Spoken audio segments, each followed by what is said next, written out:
Summer is here, which means we all want to look and feel our best. A GLP-1 may be right for you. Visit orderlymeds.com to learn more about which GLP-1 you could be eligible for. Getting started is fast, easy, and happens virtually through telemedicine from licensed professionals. Check it out for yourself. Go to orderlymeds.com/podcast. That's orderlymeds.com/podcast. Taking care of yourself feels great. Compounded medications are not FDA approved. Eligibility required and determined by a licensed provider. Individual results may vary. See website for details.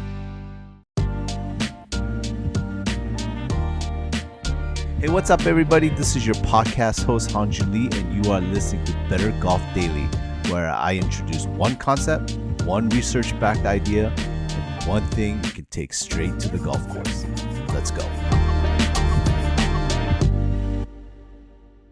A quick scenario for you. Imagine two golfers with the exact same swing, same speed, same tempo, same path, everything identical. Let's even make them look the same. One of them is playing clubs built for someone else's swing. The other is playing clubs actually matched to their own. Same swing, different results. Sometimes by 20 or 30 yards. Sometimes by a shot shape that looks completely different. Same golfer, basically different tools. So today we're going to talk about why that gap is real and why it might be affecting you right now without you even knowing it. This is part 4 of our 5-part series, Science of the Swing, inspired by the book, The Science of Golf by Will Haskett. A quick recap of where we've been. We started with the impact and the physics of a center strike. Then we moved to the kinematic sequence and how your body actually builds power. And the last episode we got into was a real ball flight loss, why your club face, not your path, is mostly steering where your shot starts to curve. Today, we're stepping away from the swing itself for a minute and we're looking at the tool in your hand. So let's talk equipment science. Let's try to understand these few basics because this stuff quietly shapes every single shot you hit. Here's a mindset shift I want you to plant first. A lot of golfers think of their clubs as fixed, like the swing is the only variable that matters and the clubs are just whatever clubs are, right?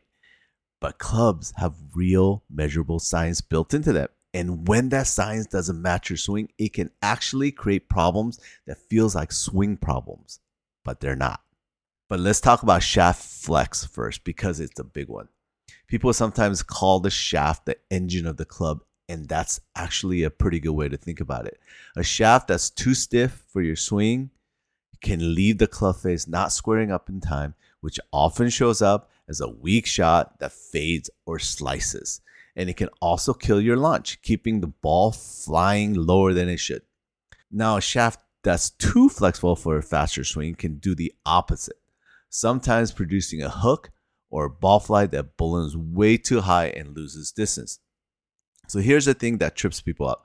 Both of those problems look and feel exactly like a swing flaw. A golfer will spend months trying to fix a slice on the range, doing everything right technically, and the real issue the whole time is a shaft that's fighting their swing speed. Then there's something called the center of gravity. We call it CG. Inside the club head itself, where the weight sits inside of a driver or iron head, changes how easy it is to get the ball up in the air and how it spins. A lower, deeper center of gravity generally helps get the ball up and flying with a bit more forgiving spin. And a higher, more forward center of gravity does the opposite, a lower flight, less spin. So the club makers move this weight around on purpose, which is why two drivers that look almost identical on the outside can produce completely different ball flights for the exact same swing. And one more piece worth knowing, it's called MOI, which stands for moment of inertia. Think of it as a club resistance to twisting when you don't hit it dead center. Remember our gear effect conversation from a few episodes back? A club with the higher MOI resists that twisting more, which means your off-center misses don't punish you quite as bad. It's basically a built-in forgiveness. This matters a lot for average golfer because, let's be honest, most of us not striping it out in the center every single time. So here's a real golf application, and I want you to be really, really clear about this. Getting fit for clubs will not fix your fundamentals. If your grip is bad, if your setup is off, no shaft in the world solves that. Fitting doesn't replace practice or lessons, but what it does do is remove obstacles that are working against you no matter how well you swing. Think of it like this. You could be the best runner in your city, but if you're running with shoes 2 sizes too small or you're running with flip-flops, you're never going to see what you're actually capable of. So here's the bigger idea underneath all of this.